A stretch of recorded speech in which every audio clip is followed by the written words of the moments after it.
Hello बच्चों, क्या हाल चाल? सब बढ़िया। चलिए बच्चों, अब हम लोग क्लास 11 के अगले चैप्टर की ओर बढ़ने जा रहे हैं और फिजिक्स का पहला चैप्टर भी इसको हम कह सकते हैं एक तरीके से, जहाँ पे अच्छे अच्छे कंसेप्ट की शुरुआत होने वाली है।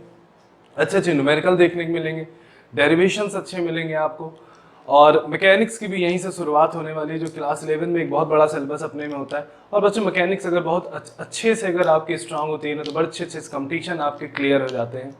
तो अच्छे से समझना है, अच्छे से एक एक कंसेप्ट, एक एक बारीकी को मैं समझाऊंगा आपको। और देर ना करते अपनी कॉपी और पेन को निकाल लीजिए और मेरे साथ लग जाइए। थोड़ा सा इंट्रोडक्शन ले लेते हैं इस चैप्टर का, ठीक है? चलिए शुरू करते हैं। तो हम लोग किसकी शुरुआत करने जा रहे हैं? काइनेमेटिक्स की, ठीक है। काइनेमेटिक्स में बच्चों हम लोग एक तरीके से देखा जाए तो पूरे मोशन के बारे में पढ़ेंगे। सबसे पहला, अभी तक हम लोगों ने वेक्टर के उसमें पढ़ा था, डायरेक्शन देखा था, मैग्नीट्यूड देखा था, ठीक है, क्रॉस प्रोडक्ट, डॉट प्रोडक्ट देखा था। कई चीजें हमें आइडिया उससे मिला था कि डायरेक्शन सेंस हमें कैसे पहचानना है, मैग्नीट्यूड कैसे देखना है, क्या सारी चीजें। आज हम लोग काइनेमेटिक्स की शुरुआत करने जा रहे हैं, जिसमें हम पूरा एक तरीके से मोशन के बारे में बात करेंगे। तो सबसे पहली बात ये आती है कि हम किस किस टाइप का मोशन पढ़ेंगे और किस किस टाइप का मोशन होता है। जैसे वन डायमेंशन मोशन, ठीक। दूसरा किस टाइप का? Two dimension motion. तीसरा थ्री डायमेंशनल मोशन, ठीक है। वन डायमेंशन मोशन में कैसा, अगर हम बात करने पे आए, कोई बॉडी अगर स्ट्रेट लाइन में चल रही, कोई बॉडी अगर किस में चल रही, एक स्ट्रेट लाइन, एक लीनियर पाथ में चल रही, जिसका डायरेक्शन क्या हो? कांस्टेंट हो। ध्यान से देखें, ठीक है। जैसे ये एक्स एक्सिस है, तो सिर्फ किधर चली जा रही? एक्स एक्सिस की तो। और एक तरीके से इसको हम लोग लीनियर भी कहेंगे, ट्रांसलेटरी भी कहते हैं, और इसको रेक्टिलिनियर भी कहते हैं। बहुत से शब्द इस्तेमाल करते हैं। तो एक चीज ये जानना है कि जब ये बंदा चल रहा है तो इसका अगर हम देखें, इसकी पाथ लेंथ अगर देखें, तो सिर्फ एक्स में चल रहा है तो पाथ लेंथ भी किस में आएगी? एक्स में ही आएगी, वाई में तो नहीं आएगी। इसका मतलब है अगर हमें देखें तो एक पेरीमीटर अगर मिलता है, एक ही तो मिल रहा है, एक मिलता है, तो उसको हम क्या कहते हैं? वन डायमेंशन मोशन कहते हैं। क्या कहते हैं? One dimension motion. सिर्फ किसकी बात हो रही है यहाँ पे अगर हम बात करें तो? सिर्फ किसकी बात? एक्स की बात। आगे चलते हैं। जैसे सपोज कीजिए एक बॉल है, उसको आपने किसी एंगल पे ऐसे थ्रो करा, भाई ऐसे हमने फेंक दिया। तो अब इस बॉल ने, देखिए ध्यान से देखिए, इस बॉल ने क्या क्या चीजें बनानी है? इस बॉल ने देखिए अगर तो वाई एक तरीके से ऊपर भी गई, एक तरीके से कैसे गई? यहां भी गई। तो जैसे सचिन ने छक्का मारा तो दो पैरीमीटर्स होते हैं, एक तो बॉल दूर भी जाती है, एक तो बॉल ऊंची भी जाती है। तो ऊंची इन द सेंस मतलब एक तरीके से आपको वाई मिला, और दूर गई इसका मतलब आपको क्या मिला? एक्स मिला। तो यहाँ कितने लेंथ अगर आप देखें, कितने पैरीमीटर्स देखने को मिल रहे हैं? एक्स और वाई। और इस मोशन को बच्चों टू डायमेंशनल मोशन, और एग्जाम्पल के तौर पर हम इसको कह सकते हैं, कौन सा मोशन है? प्रोजेक्टाइल मोशन, ठीक। अब चलते हैं थ्री डायमेंशनल मोशन, जो कि हमको पढ़ना नहीं है मगर हम जानते हैं क्या होता है। थ्री डायमेंशनल मोशन का मतलब हो गया एक तरीके से कितनी एक्सिसेस आ गई वहां पे? तीन एक्सिस आ गई। कोई ऐसी चीज घटना हो रही हो जो तीनों एक्सिस में उसका पेरीमीटर हो, ठीक है। अब एक रेफरेंस पॉइंट है सपोज कीजिए, तो अब अगर देखो मेरी बात ध्यान से, एक्स वाई जेड एक्सिस है, मान लो यहाँ पे कोई चीज है, ये यहाँ पे स्पेस में है कहीं पे, तो इसका रेफरेंस अगर देखो तो y से भी होगा, x से भी होगा और z से भी होगा। हो गया? ऐसा समझो जैसे पतंग उड़ रही है, ठीक है। या पतंग, इस आप थोड़ा सा वो नहीं समझ पाओगे, इसको हम बैरिकेड नहीं कर सकते चाहे तो। मान लो एक कमरा है, उसमें एक मक्खी उड़ रही है, तो अगर कमरे का मान लो ये रेफरेंस है, कॉर्नर जो होता है वो रेफरेंस मान लो, मक्खी कहीं दूर उड़ रही, तो क्या हो? हाइट से भी कुछ दूर पे होगी, विड्थ से भी कुछ दूर पे होगी, लेंथ से भी कुछ दूर पे होगी। ऐसा होगा कि नहीं होगा? तो अब देखिए यहाँ पे कितने पेरीमीटर्स आ रहे हैं, ध्यान से देखिए। मान लीजिए यहीं पे एक कोई ऑब्जेक्ट होता, तो अगर हम ध्यान से देखें तो ये x से कितने दूर पे है, ये y से कितने दूर पे है, ये z से कितने दूर पे है। तो कितने पेरीमीटर आ रहे हैं? x भी आ रहा है, y भी आ रहा है, और एक तरीके से ध्यान से देखिए तो जेड भी आ रहा है। तीनों पैरामीटर्स आ रहे हैं। इसका एग्जांपल अगर आप देखो तो स्पेस में अगर कोई ऑब्जेक्ट मूव कर रहा है तो हम इसका एग्जांपल थ्री डायमेंशनल कह सकते हैं। वैसे हम लोग को फिजिक्स में वन डायमेंशन पढ़ना है और टू डायमेंशन मोशन के बारे में पढ़ना है। तो वन डायमेंशन मोशन सबसे पहले शुरू करते हैं। प्रोजेक्टाइल मोशन मतलब सेकेंड डायमेंशन मोशन हमारा दूसरा चैप्टर है, अगला आएगा बाद में। अभी बच्चों कम से कम नहीं तो 10, 12, 15 lecture motion in one dimension में लगने वाला है, जो कि हम अच्छे से पढ़ेंगे इस चीज को।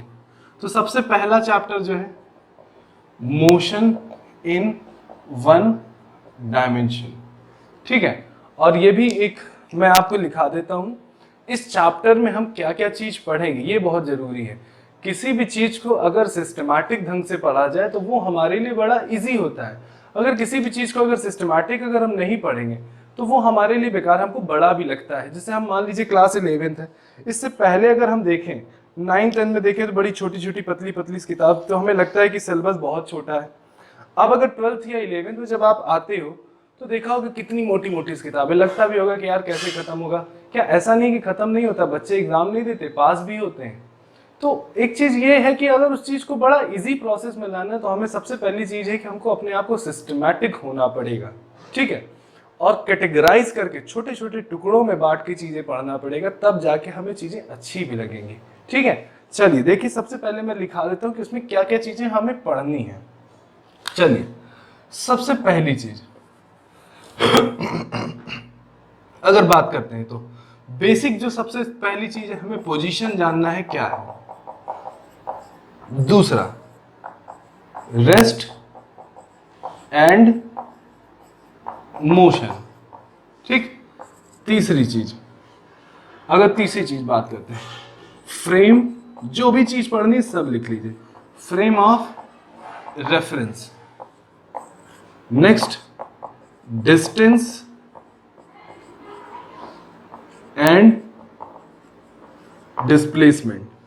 Next speed and velocity. Next अगर बात करते हैं यूनिफॉर्म और नॉन यूनिफॉर्म मोशन। अगला एक्सेलरेशन। ठीक, नेक्स्ट चलते हैं, अगर हम बात करते हैं तो नेक्स्ट बच्चों, जैसे एक वीडियो हम इस पे बनाएंगे एवरेज स्पीड और एवरेज वेलोसिटी पे भी, हर एक छोटी छोटी चीज पे न्यूमेरिकल भी बहुत अच्छे से करेंगे। ठीक है, नौवां इसमें आती है बहुत अच्छी सी प्रॉब्लम बनती है, graph base problem. Graph base problem. Next आती है डिफरेंशिएशन, डिफरेंशिएशन बेस प्रॉब्लम। ठीक है, नेक्स्ट रिलेटिव मोशन। नेक्स्ट एक डेरिवेशन पार्ट हो हमारा होगा, जिसमें हम लोग इक्वेशन ऑफ मोशन को डिराइव करेंगे। किसको डिराइव करेंगे? इक्वेशन ऑफ मोशन को। तो बच्चों इतनी चीजें आप लिख लीजिए, ये सारी चीजें हमें बड़े डिटेल में पढ़ना है। 12 टॉपिक है लगभग, आपको दिख रहा होगा। तो एक दो लेक्चर और ज्यादा बन ही गए न्यूमेरिकल जब कराएंगे। ठीक है, चलिए लिख लेते, शुरू करते हैं।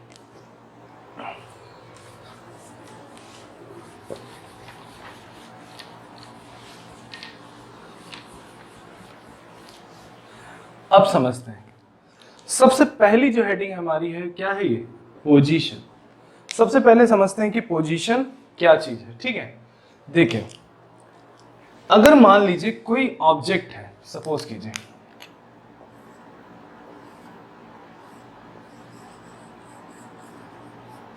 ये कोई ऑब्जेक्ट है, एक बंदा यहां खड़ा है। ठीक है, सपोज कीजिए उस ट्री से 3 मीटर दूर की ओर, और मैं कुछ बना दूं इसको, ये मान लीजिए ईस्ट डायरेक्शन है, ये साउथ है, ये नॉर्थ है, और ये क्या है? वेस्ट है, ऐसा। और एक बंदा यहां खड़ा है जो कि 2 मीटर दूर पे, और एक बंदा जो कि ये खड़ा है जो कि 5 मीटर दूर। ठीक है, अब देखिए पोजीशन को बढ़िया से समझना है। तो अगर एक ऑब्जर्वर बना लेता हूं मैं, ठीक है, एक ऑब्जर्वर बना के देखता हूं और इस ऑब्जर्वर से कहता हूं कि तीनों से बात करो और तीनों से कंफर्म करो कि क्या क्या चीजें दिख रहा है। तो सबसे पहला क्वेश्चन ये कि क्या दिख रहा है, तो सबने कहा कि नहीं भाई पेड़ दिख रहा है, एक ट्री है, ठीक है। चलो भाई उससे पूछा तो क्या कहा, भाई 3 मीटर दूर दिख रहा है। पहली चीज नोटिस कीजिए, क्या कहा, मुझसे 3 मीटर दूर दिख रहा है, ठीक। अब अगर ध्यान से देखें, अगर मान लीजिए यहां पे एक फल कुछ होता, जैसे मान लीजिए एक फल उगा होता, जैसे मान लीजिए यहाँ पे, ठीक है, और एक इधर होता, उसके तरफ से होता, 2 फल उगे होते, और इधर से मान लीजिए कुछ 3 फल उगे होते, ऐसा स्ट्रीम है ऐसा। तो अब अगर इससे मैं पूछा तुमको क्या दिखाई दे रहा है, सबसे पहले इसने कहा नहीं पेड़ दिखाई दे रहा है, सबसे पूछा क्या दिखाई दे रहा है, कह रहा ट्री दिखाई दे रहा है। मैंने कहा सही से देख के बता तेरे को क्या दिखाई दे, कहा एक तो फल लटका दिख रहा है। इससे पूछा कह नहीं 2 फल, इसने कहा 3 फल। क्या तीनों गलत बोल रहे हैं? नहीं, तीनों तो सही बोल रहे हैं, मगर अपने अपने डायरेक्शन से जब देख रहे हैं तो उनको, इसको ये नहीं दिखाई दे रहा, तो वो कह रहा है इसको यही दिखाई दे रहा है, तो कह रहा है एक फल। तो एक चीज यहाँ पे हमें नोटिस आई कि, और दूसरी चीज मैंने पूछा तू कितनी दूर खड़ा है, तो कहा 3 मीटर, उससे कहा तो कहा 5 मीटर, उससे कहा तो 2 मीटर। तो देखिए पोजीशन को डिस्क्राइब करने की 2 चीज की जरूरत पड़ी, एक तो लेंथ की जरूरत पड़ी, दूसरा डायरेक्शन की जरूरत पड़ी। ये तो देखिए वेस्ट डायरेक्शन, तो वेस्ट डायरेक्शन जो दिखेगा वही तो बताना है। तो पोजीशन को कैसे पता करा जा सकता है, एक तो सबसे पहले क्या होनी चाहिए, डिस्टेंस होनी चाहिए कि भाई हम इतने दूर हैं, रेफरेंस पॉइंट से ये रेफरेंस ही है। और दूसरा क्या होना चाहिए, डायरेक्शन होना चाहिए कि किसी भी ऑब्जेक्ट को हम किस डायरेक्शन से देख रहे हैं, ठीक है, तभी तो हमारी पोजीशन होगी। मान लीजिए ये एक रेफरेंस है, वहां पे एक आदमी, वहां पे एक आदमी, तो रेफरेंस से वो उस तरफ है, रेफरेंस से वो उस तरफ है, उसकी पोजीशन वो है। तो पोजीशन के लिए क्या थी, एक डिस्टेंस था, एक क्या था, डायरेक्शन था। तो पोजीशन डिस्क्राइब करने के लिए किस चीज की जरूरत पड़ी, डिस्टेंस और डायरेक्शन की, ठीक। आगे चलते हैं।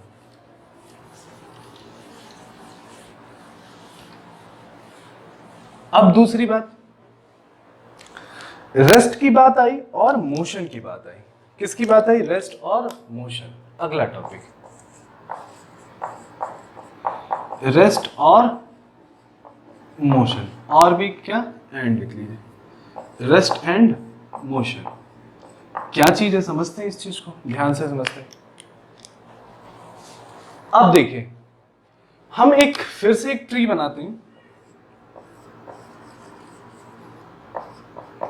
ठीक है, पूरा विजुअलाइज बढ़िया से करना है हमें, ठीक है। सेम व्यू है और एक ऑब्जर्वर हम यहां पे खड़ा कर देते हैं, एक ऑब्जर्वर खड़ा कर देते हैं। और यहां पे हम क्या कर रहे हैं, जो ऑब्जर्वर है उसको हम क्या कर रहे हैं, एक ट्रॉली में बैठा दे रहे हैं जो कि मूव कर रही है। तो अब देखिए रेस्ट और मोशन की डेफिनेशन क्या है, ये सब बेसिक है, ठीक है। इसके नोट्स मैं आपको सेंड कर दूंगा, जो भी बच्चे इंटरेस्टेड होंगे मेरी मेल आईडी डिस्क्रिप्शन में होती है, जिनको भी अगर नोट्स चाहिए होगा वो हमको मेल कर देंगे, हम उनको पर्सनली सेंड कर देंगे डेफिनेशन लिखने के लिए, नोट्स जो भी है, ठीक है। अब इस बंदे से अगर हमने पूछा तो ये बंदा इस ट्री को क्या कहेगा, या सभी दोनों से पूछा तो हमने कहा भाई क्या दिख रहा है, कहना पेड़ दिख रहा है। कुछ देर बाद और देखा तो मैंने कहा कि भाई तेरे क्या दिख रहा है, कह रहा मेरे को पेड़ तो, इससे पूछा कि मेरे को पेड़ तो सामने वहीं पे दिख रहा है, उससे कहा नहीं मेरे को बहुत दूर दिखाई दे रहा है। तो एक चीज समझ में आई कि इनकी ये पोजीशन है, इनकी ये पोजीशन है। समय के साथ अगर पोजीशन चेंज नहीं होती है, समय के साथ अगर पोजीशन नहीं बदल रही है, तो हम किस में खड़े हैं, रेस्ट पे खड़े हैं। चाहे समय जितना बदलता जाएगी दोनों चीज वैसे ही रहेगी, तो हम किस में है, रेस्ट में।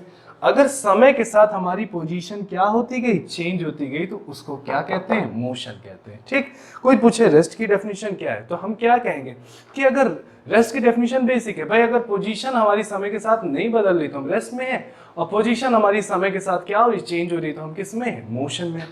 अब बात आती है रेफरेंस की, फ्रेम ऑफ रेफरेंस की बात आती है, ठीक। अब देखिए फ्रेम ऑफ रेफरेंस को कैसे समझेंगे। अब देखिए उसको समझने के लिए हमें कुछ नहीं करना, हमें एक ऑब्जर्वर यहां बैठा लेना और एक ऑब्जर्वर ग्राउंड पे कर लेना है, ठीक है। किसको समझना है, फ्रेम ऑफ रेफरेंस। भाई 2 तरीके का फ्रेम ऑफ रेफरेंस होता है बच्चों, एक इनर्शियल होता है, इसको हम लोग लॉज ऑफ मोशन में बड़ा डिटेल में पढ़ेंगे, तो अभी बस इतना जान लीजिए, frame of reference, frame of reference, ठीक है, इनर्शियल नॉन इनर्शियल। अब देखिए फ्रेम ऑफ रेफरेंस समझते हैं। दोनों से अगर हम बात करें तो दोनों ने क्या कहा, भाई कार में एक बंदा बैठा हुआ है, ठीक। अब देखें, अगर इससे बात की है, इवेंट वही एक ही हो रहा है, गाड़ी चल रही है, कोई चला रहा है, कोई बैठा है, कोई खड़ा है, एक ही इवेंट है, दोनों ने फोन पे बात किया, आपस में डिस्कशन किया, हो तो एक ही चीज रही, मगर बताएंगे दोनों अलग। इससे पूछा तो क्या कह रहा है, काला वाला दौड़ रहा है, चल रहा है आगे मोशन में। इससे मैंने पूछा, कहा नहीं भाई वो तो मेरे बगल में बैठा हुआ है। अब देखिए, इवेंट तो वही, गाड़ी चल रही है, मगर दोनों में डिफरेंस क्या है, दोनों में डिफरेंस ये आ रहा है, ये कह रहा है मोशन में, ये कह रहा है नहीं भाई मेरे सामने खड़ा है। तो हुआ क्या, ये अगर देखें तो ये एक ऐसे फ्रेम में खड़ा है जो कि मोशन में है फ्रेम, और ये एक ऐसे फ्रेम में खड़ा है जो कि क्या है, रेस्ट पे है। ये रेस्ट पे है तो उसको वो चलते दिखाई दे रहा है, और जिस स्पीड से ये चल रहा है उसी स्पीड से ये चल रहा है, तो उसको क्या दिखाई दे रहा है, रेस्ट पे दिखाई दे रहा है। तो कितने तरीके के फ्रेम ऑफ रेफरेंस पढ़ना है, एक इनर्शियल एक नॉन इनर्शियल। तो फ्रेम ऑफ रेफरेंस का मतलब क्या हो गया कि हम चीजों को कैसे डिस्क्राइब कर रहे हैं, किस रेफरेंस पे जाके डिस्क्राइब कर रहे हैं। ऐसा हुआ कि नहीं हुआ, बाकी इसकी डिटेलिंग हम लोग लॉज ऑफ मोशन में पढ़ेंगे, ठीक है। चलिए आगे चलते हैं।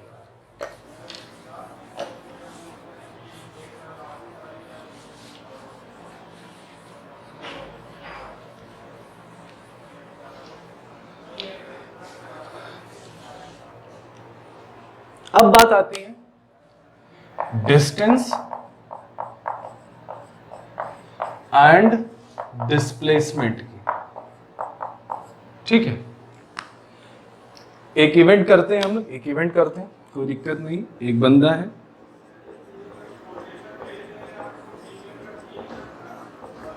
ठीक, चलते चलते चलते चलते यहां पहुंच गया,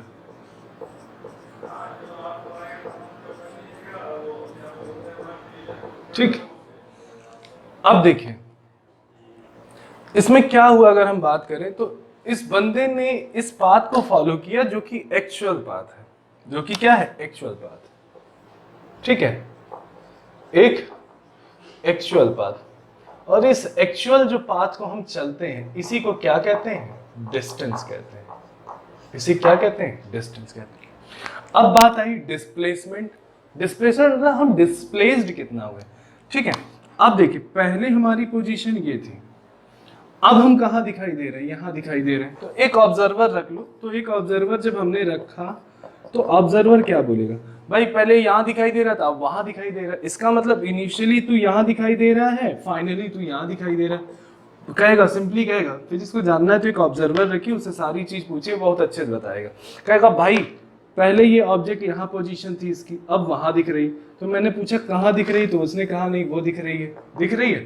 तो एक बच्चों जब पोजीशन में देखें, पहले हम यहाँ दिख रहे वहां दिख रहे, तो एक स्ट्रेट लाइन से पाथ को मिलाते हैं तो एक शॉर्टेस्ट पाथ बनता है।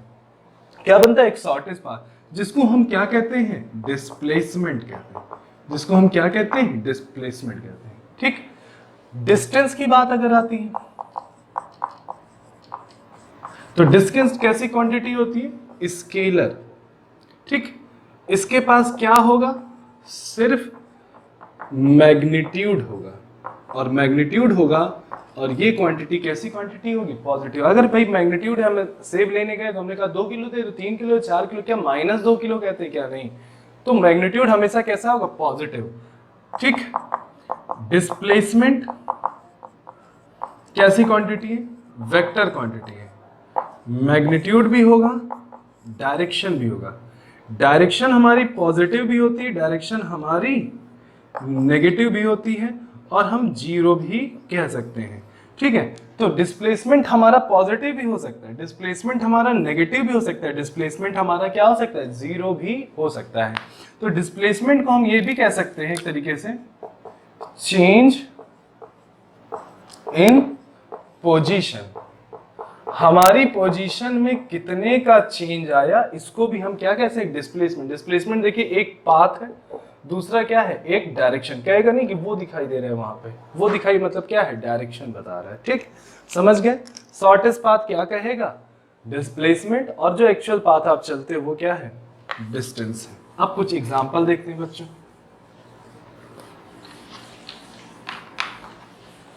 बहुत बेसिक से हम लोग शुरू कर रहे हैं, छोटे छोटे चीजों को लेके फिर अच्छे कंसेप्ट तक हम लोग पहुंचेंगे, ठीक। बढ़िया से पढ़ना इस साल। चलिए एग्जाम्पल, एक बंदा है, पहले 2 किलोमीटर वो ईस्ट डायरेक्शन में जाता है, मुड़ जाता है, फिर 2 किलोमीटर नॉर्थ डायरेक्शन में जाता है, ठीक। और सभी में आप लिख लीजिए, जितने भी एग्जाम्पल कराऊंगा, find distance and displacement, find distance and displacement, ठीक। एक बंदा है, यहां से चलना शुरू किया, पहले 2 किलोमीटर ईस्ट, फिर मुड़ गया 2 किलोमीटर नॉर्थ, तो अब इसकी पोजीशन कहां दिखाई दे रही है, यहां, पहले यहां था, अब यहां।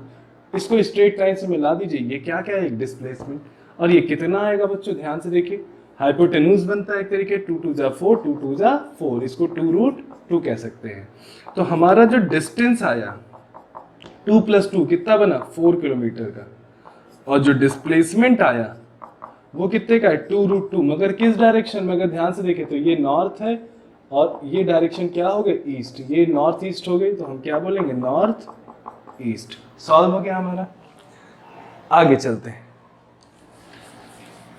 नेक्स्ट एग्जांपल, एक बंदा है, सर्कुलर मोशन में चल रहा है, यहां से चलना शुरू किया, ठीक है, यहां से चलना शुरू किया, कुछ समय बाद अब वो यहां पे दिख रहा है। डिस्टेंस और डिस्प्लेसमेंट बताइए। तो बच्चों अगर हम बात करें यहां से यहां तक आया, यहां तक, तो ये एक्चुअल पाथ बना ना, और अगर देखिए 2πr पूरा होता है तो आधा कितना होगा, πr। तो कितना चला डिस्टेंस, उसने अगर ध्यान से देखो तो डिस्टेंस कितना चला, πr। और पहले यहां दिखाई दे रहा है, अब यहां दिखाई दे रहा है, इनिशियल को फाइनल से अगर मिला दे तो ये क्या कहलाएगा, डिस्प्लेसमेंट कहलाएगा। और डिस्प्लेसमेंट की जो हमारी वैल्यू रहेगी, ये r होगी, ये r कितना हो जाएगा, 2r। ये टोटल डिस्टेंस कितनी हो गई, 2r। समझ गए। नेक्स्ट एग्जांपल देखते हैं जल्दी से, कई एग्जांपल डिस्टेंस एंड डिस्प्लेसमेंट के देख लेते हैं। एक बंदा यहां था, अब यहां पे दिखाई दे रहा है, ठीक। डिस्टेंस और डिस्प्लेसमेंट बताना है, ठीक। तो अगर देखें तो ये पूरा, तो अगर डिस्टेंस हो जाएगा, ये डिस्टेंस कितना, पूरा 2πr, तो ये 1/4 हुआ एक तरीके से, 1/4 हुआ, तो इसको क्या बोल सकते हैं, πr/4। तो हमारा जो डिस्टेंस हुआ वो कितना हुआ, 2πr होता है। तो एक काम करो, पूरा 2πr होता है, वो क्वार्टर हिस्सा है, तो क्या कर लेंगे, इसको 4 से डिवाइड कर लेंगे, तो कितना हो गया, 2πr/2, कितना हो जाएगा, πr/2। ये डिस्टेंस आ गई। डिस्प्लेसमेंट अगर देखें तो पहले हमको यहाँ दिखाई दे रहा है, फाइनली यहाँ दिखाई दे रहा है, स्ट्रेट लाइन से मिला दीजिए, ये भी बच्चों रेडियस कहलाएगा, ये भी बच्चों रेडियस कहलाएगा, है कि नहीं। तो ये डिस्टेंस हाइपोटेनस हो गई। अगर हाइपोटेनस हो गई तो क्या हो जाएगा, r का स्क्वायर, यहाँ पे हम कैपिटल R ले लेते हैं, वो आपके ऊपर है, कितना हो गया, 2r। अगर ध्यान से देखें तो 2r स्क्वायर, इसको हम क्या लिख सकते हैं, √2r। आ गया कि नहीं आ गया, समझ गए, ठीक।